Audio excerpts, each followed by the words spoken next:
Bom dia aos irmãos, vamos dar início à nossa escola bíblica dominical, vamos orar, pedindo para que Deus esteja recebendo o nosso culto, o nosso louvor, agradecer pela semana que tivemos, pedir para que essa semana seja uma semana abençoada, uma semana de lutas, mas de vitórias também. Oremos. Senhor Deus, nosso Pai, estamos na Tua santa presença, ó Deus, para buscar a Tua direção, Senhor, para buscar a Tua palavra, Senhor, para buscar a Tua vontade para as nossas vidas. Senhor, esteja nos falando nesta manhã, Senhor, através dos cânticos, através da leitura bíblica, através, Senhor, da palavra exposta, Senhor, que o Teu Santo Espírito possa falar fortemente ao coração de cada um de nós, Senhor. Te pedimos, ó Deus, que o Senhor esteja recebendo o nosso culto, o nosso louvor, a nossa adoração. Agradecemos, ó Deus, pela semana que tivemos, Senhor. Sabemos que muitos dos nossos irmãos, todos nós tivemos lutas, tivemos dificuldades, Senhor, mas também tivemos muitas vitórias. Senhor, e essas dificuldades que tivemos, elas nos aproximaram ainda mais de Ti, Senhor, fizeram com que nós tenhamos ainda mais comunhão contigo, Senhor. Nós te louvamos por cada uma delas. Esteja, ó Deus, agora visitando cada lar, visitando a cada coração, Senhor. Que cada um que está participando deste culto possa permanecer até o fim para ouvir aquilo que o Senhor tem preparado para cada um de nós. Senhor, fala-nos e recebe o nosso culto, o nosso louvor, a nossa adoração, Senhor. Te pedimos com o perdão dos nossos pecados, em nome do Teu Filho amado Jesus. Amém, Senhor.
Capítulo 3, de 11 a 15. Provérbios 3, de 11 a 15. Diz assim a palavra do Senhor: Filho meu, não rejeites a correção do Senhor, nem te enojes da sua repreensão, porque o Senhor repreende aquele a quem ama, assim como o pai ao filho, a quem quer bem. Bem-aventurado o homem que acha sabedoria, o homem que adquire conhecimento, porque é melhor a sua mercadoria do que artigos de prata, e maior o seu lucro que o ouro mais fino. Mais preciosa é do que os rubis, e tudo o que mais possas desejar não se pode comparar a ela. Amém?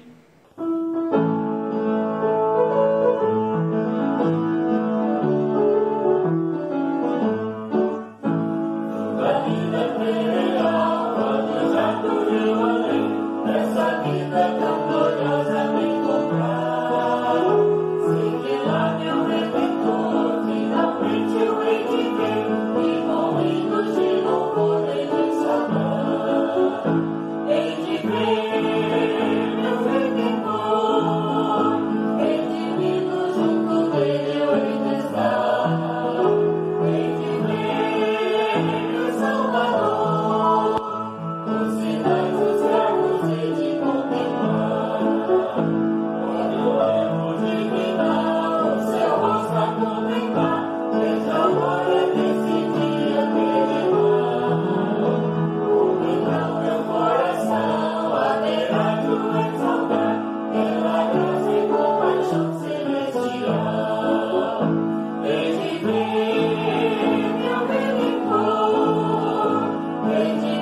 Temos falado nesses nossos cultos sobre a saudade que temos de muitos irmãos.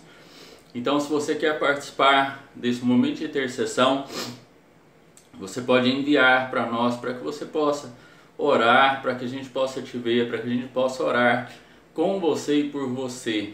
Mas enquanto não façam isso, né? Enquanto as pessoas, os nossos irmãos não estão enviando as intercessões, nós vamos interceder neste momento agora, uns pelos outros. Vamos colocar na presença do Senhor os nossos pedidos e os nossos anseios. Feche seus olhos e vamos orar. Senhor Deus, nosso Pai, te agradecemos, ó Deus, por mais uma vez estarmos na Tua santa presença. Senhor Deus, te pedimos, Senhor, continue a nos abençoar, ó Deus. Te pedimos, ó Deus, Senhor, continue a nos mostrar, através do Teu Santo Espírito, Senhor, os caminhos que temos que seguir. Meu Deus, desde já pedimos perdão pelos nossos pecados, pelas nossas faltas, Senhor.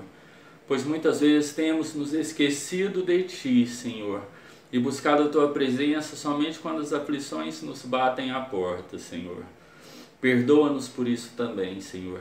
Senhor, mantenha a nossa mente pura, Senhor, o nosso coração firme no Teu propósito, Senhor. Que a Tua igreja, ó Deus, saiba reconhecer a Tua soberania, Senhor, a Tua autoridade, o Teu poder, Senhor, e que nós possamos obedecer aquilo que o Senhor tem estabelecido para cada um de nós, Senhor. Senhor Deus, te pedimos que o Senhor esteja abençoando a cada lar que está participando deste culto. Senhor, aqueles também que têm sido negligentes, não têm se reunido como igreja, Senhor, nem presencialmente, nem virtualmente. Que o Senhor também os visite, Senhor, mas incomodando, para que voltem a ter a alegria da comunhão contigo e com os irmãos, Senhor. Te pedimos, ó Deus, que o Senhor esteja restaurando a saúde dos nossos irmãos, Senhor. Muito obrigado pela cirurgia que a irmã Deliane fez, Senhor. Continue a dar a ela a recuperação necessária, Senhor.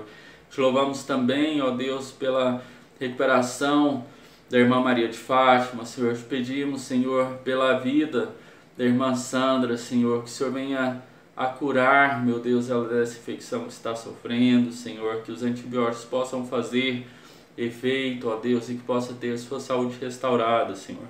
Te pedimos, ó Deus, pelas famílias que têm lutado aí, Senhor, diariamente, Senhor, contra a Covid, Senhor, seja familiar, seja individualmente.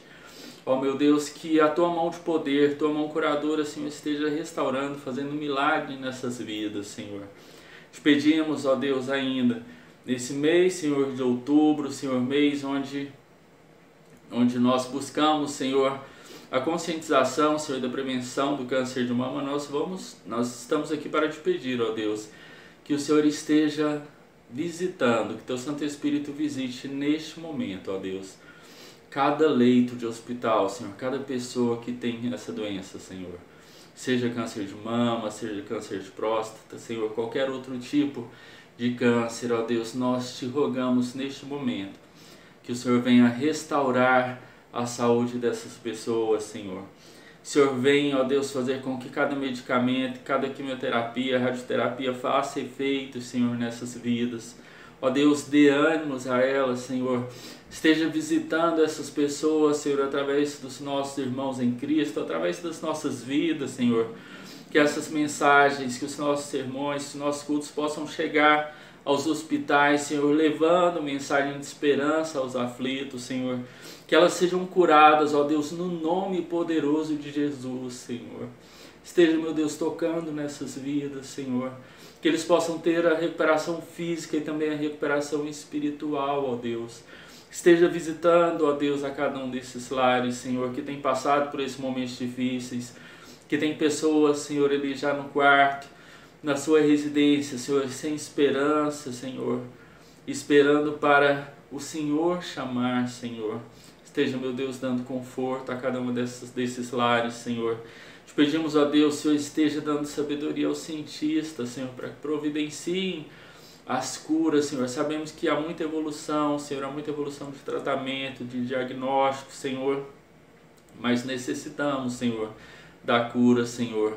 Necessitamos também da cura, Senhor, da pandemia, Senhor, que estamos vivendo, que tem nos impedido de realizar tantas coisas, Senhor. Sabemos que tem nos impedido de realizar tantas coisas ruins, mas também tem nos impedido de ter comunhão, Senhor, da igreja estar reunida plenamente para te adorar, Senhor, para te servir, Senhor. Que isso tem afetado, Senhor, pessoas, tem afetado, Senhor, a vida espiritual das pessoas, o emocional das pessoas, Senhor. Esteja trabalhando, meu Deus, para que haja cura para essa doença, Senhor. Te louvamos, ó Deus, por aqueles que têm se recuperado, aqueles que têm vencido, Senhor. Te pedimos, ó Deus, para que o Senhor cuide de cada um deles, ó Deus. Te peço agora pela vida da Tawane, Senhor, colega minha que também está com suspeito, está com dores, Senhor, esteja agindo na vida dela, Senhor. Te louvamos pela recuperação do Helder, Senhor. Senhor, continue a obra que o Senhor começou na vida daquele jovem, Senhor. Pedimos por tantas outras pessoas, Senhor, que são representadas por esses dois, Senhor. Que o Senhor dê vitória a cada um deles, ó Deus. Te pedimos, Senhor, que o Senhor esteja atento às nossas orações, às orações que os irmãos estão fazendo nos seus lares neste momento. Senhor, atenda a cada um, Senhor. Nós sabemos que a oração do justo, Senhor, ela é eficaz. E sabemos, Senhor, que a oração no Teu nome, Senhor, no nome santo de Jesus, ela tem poder, Senhor, ela tem autoridade. Usando, Senhor, desse poder, dessa autoridade, nós te pedimos no nome dele, Senhor, para que haja transformação, Senhor, no nosso país. Transformação espiritual, Senhor, para que as pessoas se convençam dos pecados que estão tendo, Senhor, para que elas se arrependam e para que elas reconheçam que somente em Jesus Cristo há salvação, somente no nome precioso de Jesus Cristo nós encontramos a paz para as nossas vidas. Esteja, Senhor, continue nos falando através deste culto, Senhor, na mensagem que virá a seguir, para que nossos corações estejam abertos, plenos para receber de coração a Tua palavra, Senhor, e colocarmos em prática nas nossas vidas. Esteja abençoado o pastor, Senhor, na direção da Tua igreja, Senhor, abençoado a todos os líderes da nossa igreja, Senhor, despertando aqueles que estão adormecidos, para que possam, meu Deus, mesmo nesses tempos difíceis, fazer a sua parte, ó Deus, que nós possamos ter a consciência de que o Senhor está no comando, Senhor. Sabemos que temos vivido dias difíceis, Senhor, dias de interrogações, mas uma interrogação ela não deve existir, Senhor, pois nós sabemos que o Senhor está no comando e devemos descansar nisso e ter fé nisso. Essa é a nossa oração, Senhor, com perdão dos nossos pecados, em nome do Teu Filho amado Jesus, que nós oramos e agradecemos. Amém, Senhor.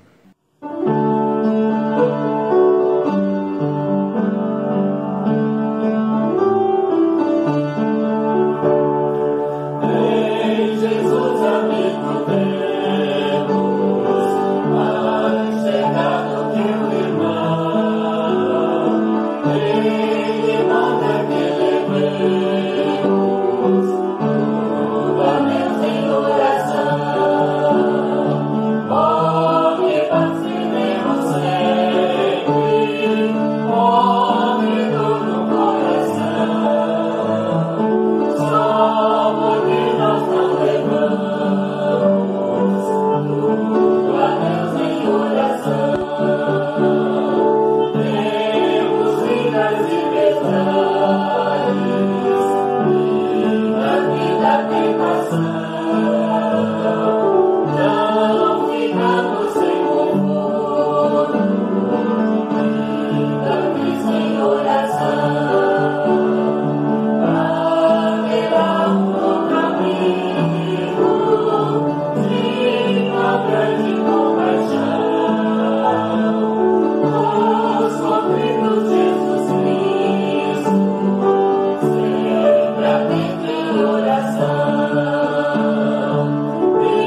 dia 12 de outubro. Inclusive o Culto Kids vai pro ar amanhã com um especial do Dia das Crianças. Mas a gente gostaria de oferecer neste culto 2 músicas para as crianças. Irmãos, vão ver que foi gravado há pouco tempo atrás, ou seja, há muito tempo atrás. Vocês vão perceber, está notório.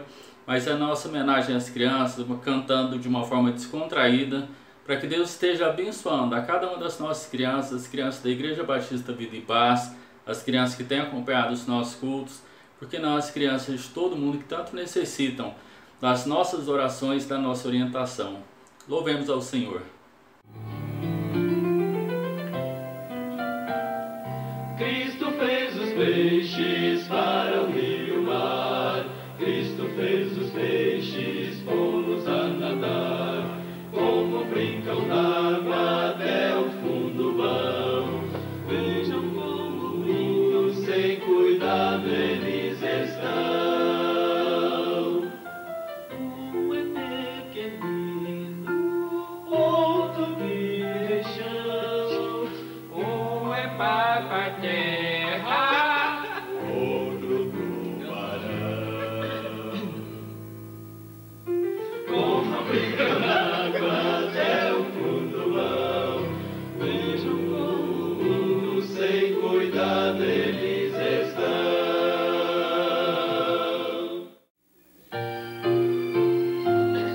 Resolver, vai fazer com a mão. É Noé que está batendo. A que está fazendo. Ele está obedecendo ao que o nosso bom Deus lhe mandou. Cada dia trabalhando, vai as tábuas ajuntando. Ele sempre está pregando que o dilúvio em breve virá.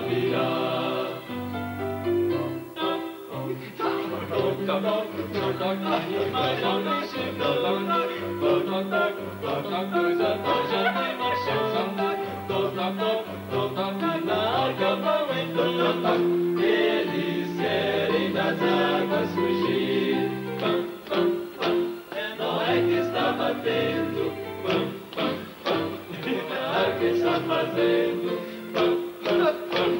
Está obedecendo ao que o nosso bom Deus lhe mandou. Bom dia aos irmãos. Vamos fazer a leitura da Palavra de Deus. O texto nós vamos meditar nesta manhã. Ele vai estar em Atos 3, de 3:17 a 4:4. Mas nós vamos ler o 19, o Atos 3:19 e Atos 4, de 1 a 4. Diz assim a palavra do Senhor, primeiro o verso 19. Arrependei-vos, pois, e convertei-vos, para que sejam apagados os vossos pecados, e para que venham assim os tempos do refrigério pela presença do Senhor. Agora Atos 4, de 1 a 4. E estando eles falando ao povo, sobrevieram aos sacerdotes e o capitão do templo e os saduceus, doendo-se muito de que ensinavam o povo e anunciassem em Jesus a ressurreição dentre os mortos. E lançaram mão deles e os colocaram na prisão até o dia seguinte, pois já era tarde. Muitos, porém, dos que ouviram a palavra creram, e chegou o número desses homens a quase 5.000. Amém? A quase 5.000. Então nós estamos vendo aqui que, vamos recapitular, Pedro já havia pregado a mensagem do Senhor antes, 3.000 almas haviam convertido. Depois ele pega e cura um coxo em frente ali à porta do templo, a porta de Formosa. E ele começa então a ser perseguido, a ser acusado a respeito dessa cura. E aí ele faz mais uma vez um sermão duro ao povo judeu, um sermão onde ele pregava ali que eles eram responsáveis sim por ter matado Cristo, que eles também eram responsáveis de não ouvir a voz dos profetas, mas aí ele prega o arrependimento para a salvação dos pecados. Então, depois de declarar o crime de apresentar as provas e explicar a natureza do pecado ao povo, ele oferece absolvição. Olha que interessante. Uma pessoa que está acusando, ou seja, quem acusa geralmente quer que a pessoa sofra as penas, sofra as consequências, mas aqui é o contrário, em vez da acusação dele levar à condenação, ele está levando essa acusação a fim de transformar-se em salvação. É um acusador que na verdade é um advogado de defesa que está procurando o bem daquele povo. O objetivo maior de Pedro era estimular o seu povo a crer em Cristo e também experimentar a salvação que ele concede pela graça. Então, apóstolos disse aos seus ouvintes, em primeiro lugar, que deveriam se arrepender dos seus pecados. Nós vemos em Atos 2:38, 5:31 ele também fala isso, 17:30 também fala. Então, uma decisão que representava uma mudança de rumo, uma mudança de direção. Os pecados, ele é muito mais do que você simplesmente se arrepender. Não é aquele arrependimento de ficar assim chateado pelo que você fez, de lamentar pelos pecados. Ele não é um sentimento, ele é uma decisão. O arrependimento é uma decisão. O arrependimento é uma decisão, não um sentimento. O sentimento passa. O sentimento de raiva ele passa, o sentimento de alegria ele passa, mas o arrepender-se, ele é uma decisão. Você decide mudar o seu rumo, você decide mudar a sua direção. Uma menina certa vez disse que arrepender-se é o suficiente para não fazer de novo aquilo que você se arrependeu. E assim que ele estava pregando, é isso, arrepender-se é o suficiente para não fazer de novo.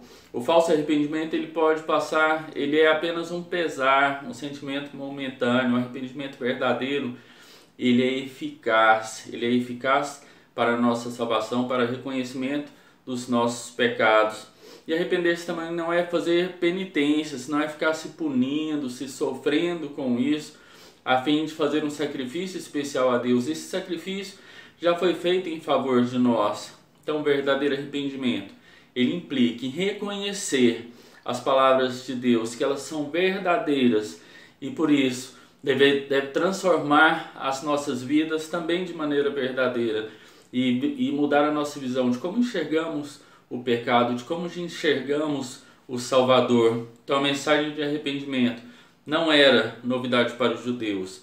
João Batista já havia pregado sobre arrependimento. Jesus já havia também falado sobre arrependimento.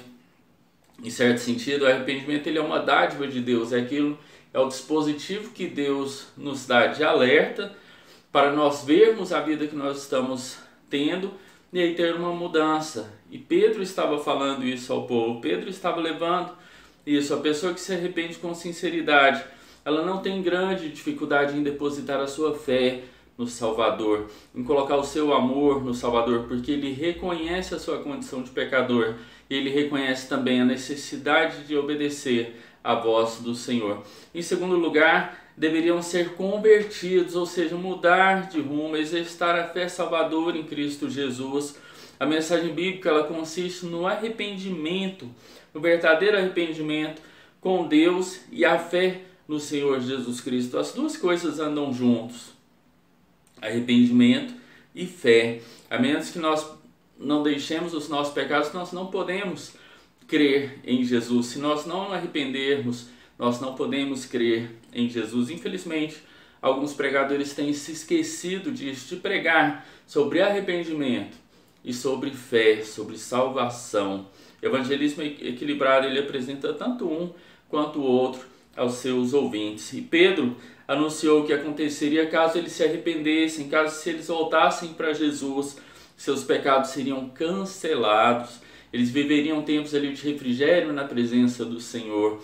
Um tempo em que Cristo seria enviado. A promessa aplicava-se ao indivíduo pelo perdão de seus pecados e também à nação, quando fala de refrigério espiritual. Na verdade, Pedro aqui ele está pedindo o arrependimento nacional, que a nação de Israel se arrependa por tudo que havia feito por ter negado a Cristo, por ter condenado à morte a Cristo. Então, de acordo com essa declaração, se a nação não se arrependesse e cresce, se ela se arrependesse e cresce, o Messias voltaria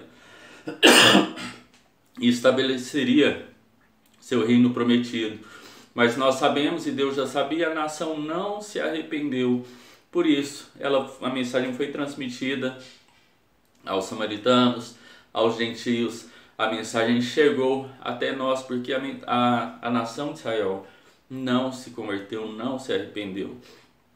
ênfase em Atos 3, de 22 a 25, quando fala sobre os profetas que haviam anunciado a vinda do Messias. Fala lá sobre Moisés. Lembra os ouvintes que Moisés havia falado sobre a chegada de um profeta, e esse profeta era o Messias.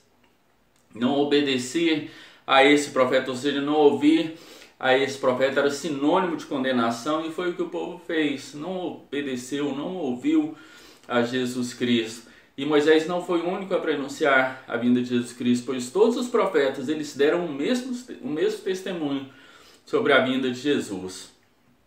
E Pedro ele fala, olha, sobre esses dias, aqui aos dias, ele se refere aos dias do ministério de Jesus Cristo, em que os profetas de Deus falariam ao povo, ofereciam a salvação. O fato de Israel aqui ter rejeitado Jesus torna essa nação culpada, porque ela rejeitou o Senhor Jesus Cristo.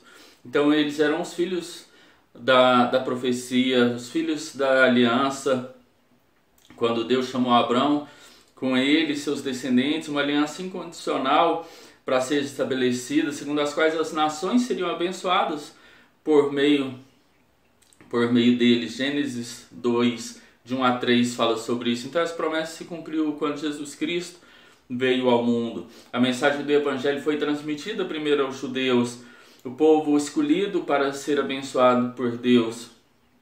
Então tanto os primeiros cristãos quanto os primeiros missionários eles eram judeus. Depois leiam Atos 3, 26, 13, 46 e Romanos 1, 16.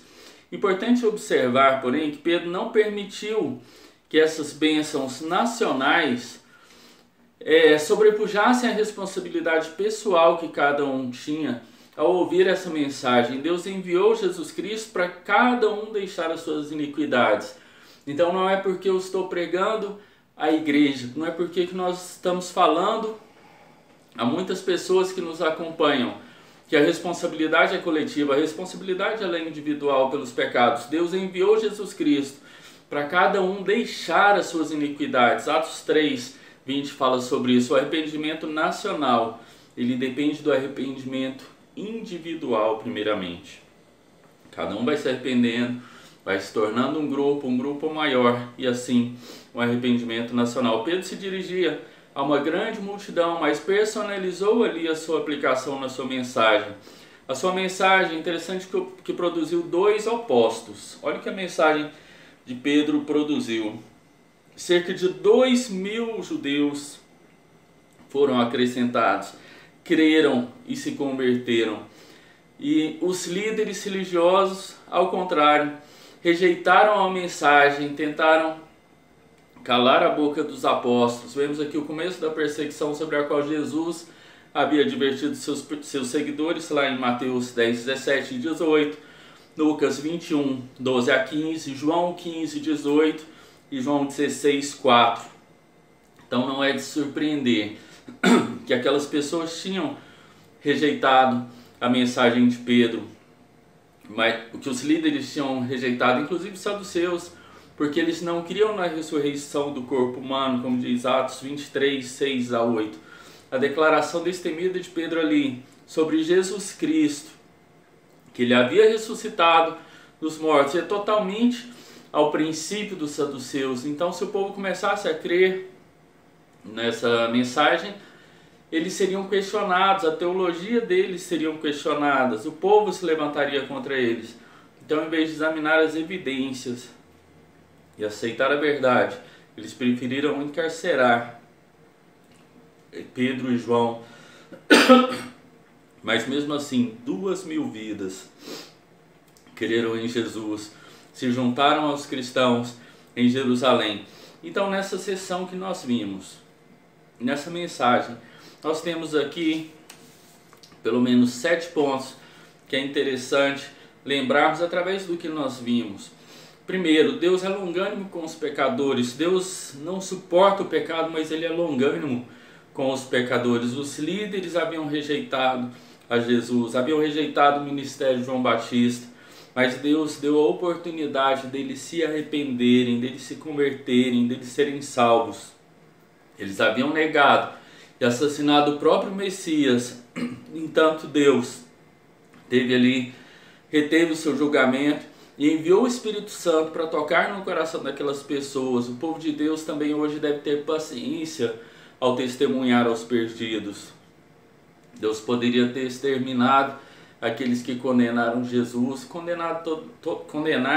exterminar toda a população, mas Ele mandou a mensagem do Evangelho, Ele mandou o Santo Espírito para testemunhar. Nós, quando vemos o mundo perdido em que vivemos, não devemos amaldiçoar, não devemos ficar zombando de pessoas que caem em pecado, mas ajudar, orar, levar a palavra de Deus a essas pessoas. Essas pessoas precisam.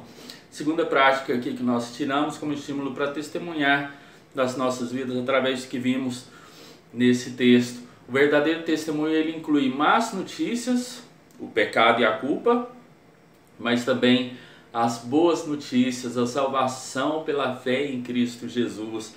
Não pode haver fé em Cristo sem antes haver arrependimento. É o ministério do Espírito Santo convencer a pessoa da sua culpa. Ele realizará essa obra quando nós, crentes, sermos fiéis e testemunharmos Jesus Cristo, falarmos da palavra de Deus às pessoas. Terceira lição prática: a fim de alcançar massas, é preciso tocar cada pecador como indivíduo.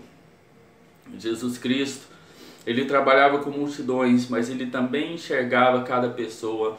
Pedro e João ganharam 3.000 almas, mas foram ali e viram aquele mendigo coxo e ganhou ele, trabalhando individualmente com ele. O servo de Deus não pode perder tempo, tem que trabalhar com todos, tem que trabalhar individualmente, tem que trabalhar com a igreja como um todo. Mas assim como Jesus e os apóstolos se dedicaram o tempo aos indivíduos, nós também devemos dedicar o nosso tempo. Nós devemos multiplicar. Você pegar multiplicar para 2, você trabalhar individualmente para que isso aconteça e para que seja multiplicado o povo de Deus. A quarta é que a melhor defesa da fé cristã é uma vida transformada. Não há nenhuma defesa tão boa quanto uma vida transformada, uma vida de testemunho. O mendigo curado foi a prova número 1 na defesa de uma fé, de uma vida transformada, apresentada por Pedro, inspirado ali por João 12, 9 a 11, seus ministérios evangélicos. O pastor Samuel Cláudio, ele costumava orar por um Lázaro. Ele falava assim: olha, hoje eu vou orar por um Lázaro, então um grande pecador, e que essa pessoa causaria um impacto onde ele morava. Então o que ele fazia? Ele escolhia uma pessoa reconhecidamente que não seguia o evangelho, uma pessoa que levava uma vida totalmente leviana, e ele começava a orar por essa pessoa e começava a interceder e trabalhar, porque a transformação dessa vida, ela causaria muito mais impacto que a transformação de outras vidas. Obviamente ele não deixava de trabalhar com todos, mas ao procurar os casos perdidos, nós testemunharemos o que Deus é capaz de fazer, as maravilhas que Ele é capaz de fazer.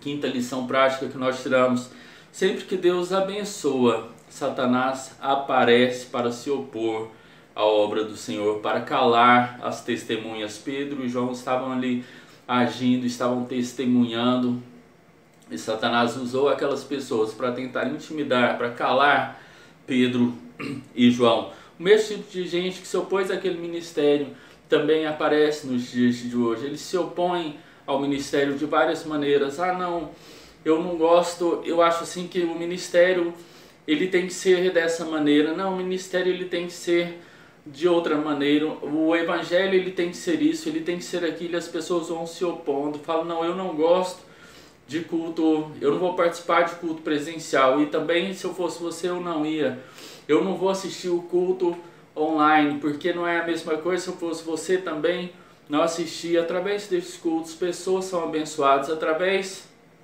da palavra, as pessoas são transformadas. Isso que Pedro e João estavam fazendo. Nós devemos esperar no nosso ministério sempre esse antagonismo, de onde Deus está agindo, o diabo se levanta para se opor, mas o mais importante não é o nosso conforto, mas sim a glorificação do nome do Senhor Jesus. Por meio da pregação do Evangelho, nós devemos obedecer a Cristo, sem se importar com os desafios que nós estamos vivendo e com os desafios que nós estamos tendo. Sexta lição prática: Deus prometeu abençoar e usar a sua palavra, de modo que devemos ser fiéis no nosso testemunho. Jesus orou para que o nosso testemunho fosse bem sucedido lá em João 17:20, de modo que nós podemos encontrar o encorajamento que nós precisamos. Quantas vezes você está tímido, você está acanhado, e ali surge a oportunidade e o Espírito Santo age em nós. Ele nos traz à memória aquilo que temos vivido, aquilo que temos estudado, aquilo que temos nos preparado, e aí nos dá ousadia para levar a palavra dele, porque o nome de Jesus tem poder, e é no nome dele que nós pregamos, é no nome dele que nós testemunhamos e chamamos pecadores ao arrependimento. O nome de Jesus Cristo, o sétimo e última lição prática das muitas que nós podemos tirar nesse texto de manhã. O nome de Jesus Cristo tem poder. Nós vimos o poder do nome de Jesus Cristo ali com aquele homem coxo, com aquele mendigo coxo. Nós temos visto o poder do nome de Cristo nas nossas vidas diariamente. Ainda hoje, que nós não realizemos os mesmos milagres, aqueles milagres assim fantásticos que a gente via, que os apóstolos faziam em nome de Jesus, nós podemos nos apropriar da autoridade de Jesus, do nome dele, conforme ele nos instruiu na sua palavra. Então é possível pregar sobre a remissão dos pecados em nome de Jesus.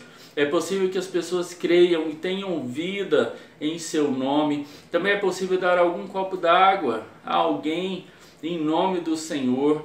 Também receber uma criança em nome de Jesus. Esses ministérios talvez assim não pareçam tão espetaculares, mas eles são eficazes na obra do Senhor.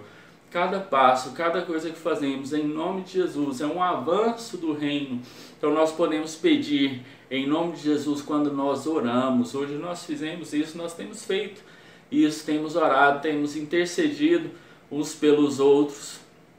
E quando nós fazemos isso em nome de Jesus, nós estamos usando o nome de Jesus. É como se Jesus estivesse pedindo ao próprio Deus aquilo que nós estamos solicitando. Então a lembrança desse fato é importante, porque aumenta a nossa responsabilidade na nossa oração. Uma coisa é você pedir coisas do reino, coisas abençoadoras, usando o nome de Jesus. Agora você vai pedir coisas em proveito próprio, usando o nome de Jesus. Nos nossos pedidos, aquilo que temos colocado na presença do Senhor, nós devemos fazer em nome de Jesus. A nossa oração só é ouvida assim, no nome de Jesus, porque ela tem poder. Ela tem poder para transformar, ela tem poder para curar, ela tem poder para testemunhar, e ela tem poder para fazer com que nossas orações sejam ouvidas. Então a lembrança desse fato ajudará a evitar que possamos pedir coisas indignas ao Senhor. E sem dúvida, o nome de Cristo tem autoridade e poder. Tem autoridade e poder. Então nós devemos avançar e conquistar as pessoas na autoridade e poder do nome de Jesus. E por isso estamos aqui nessa manhã, para pedir que em nome de Jesus Ele esteja abençoando a sua vida, abençoando o seu lar. Que o seu domingo seja um domingo abençoado, seja um domingo transformado. E que você, que porventura ainda não aceitou Jesus Cristo como Salvador, que não entendeu ainda a sua condição de pecador, o Espírito Santo, que ele possa estar tocando no seu coração nesse momento que ele possa incomodar o seu coração e você ver, nossa, tudo que eu tenho vivido é uma mentira, tudo que eu tenho vivido é para mim, eu não tenho vivido para o Senhor, a minha vida é um vazio, a minha vida é completa de pecados, e eu preciso me arrepender desses pecados. Talvez o Espírito Santo esteja te convencendo que você está numa vida pecadora, que você necessita de se arrepender dos seus pecados. Se você se arrependeu, entregue a sua vida para Jesus, confie no nome de Jesus, que você pode se arrepender de seus pecados. Você vai ter os seus pecados perdoados no nome de Jesus, no sangue vertido ali na cruz do Calvário, e na ressurreição dele, quando ele vence a morte, você obterá a salvação. Confie no nome de Jesus, peça em nome de Jesus, fala: Jesus, ó Deus, em nome de Jesus eu peço que o Senhor me ajude a sair dessa condição pecadora. Eu tenho me arrependido da minha vida de pecado e quero mudar a direção da minha vida, eu quero converter o meu caminho. Se eu estou indo nessa direção, eu quero ir para a direção oposta, eu quero ir ao caminho do Senhor. Jesus Cristo, ele disse que ele é o caminho, a verdade e a vida. Ninguém vai ao Pai se não for por ele. Então ele é o caminho. Desvie dos seus caminhos tortuosos, aceite Jesus, creia no Senhor Jesus e será salvo. Creia no nome poderoso de Jesus e a sua vida será transformada. Que Deus esteja abençoando muito a sua vida, abençoando o seu lar, tanto você da igreja como você também que não é da igreja, está participando deste culto, não apenas assistindo, está participando deste culto. Que o seu domingo seja muito abençoado. Nós lembramos aos irmãos que hoje nós temos a celebração da ceia do Senhor, já completamos a lista dos presentes. Então, se você deu seu nome, não deixe de participar. Hoje às 19 horas, culto presencial, a ceia do Senhor, e também será transmitido pelo Facebook. Algumas vezes a gente consegue colocar mensagem em tempo real também no Instagram. A gente vai ver esse trabalho aí. É lógico, precisamos de seguidores para poder fazer transmissões em outros meios, em outras redes sociais. Então compartilhe, ajude a compartilhar, ajude também a contribuir com os itens da cesta básica. Nós temos uma necessidade urgente, então você que está assistindo esse culto pela manhã, já procure o irmão Weber logo após o culto, para você poder ver como você pode entregar ali os seus itens da cesta básica. Lembrando que já é o período da entrega da cesta básica regular, então se você tem ali, já pegou o item que você precisa doar, faça a doação. Muitas pessoas têm sido abençoadas, muitas pessoas estão precisando. Então que Deus esteja abençoando a cada um de nós, que nós possamos à noite, com a graça de Deus, nos reunirmos presencialmente e virtualmente para adorar o santo nome dele. Fiquem com Deus.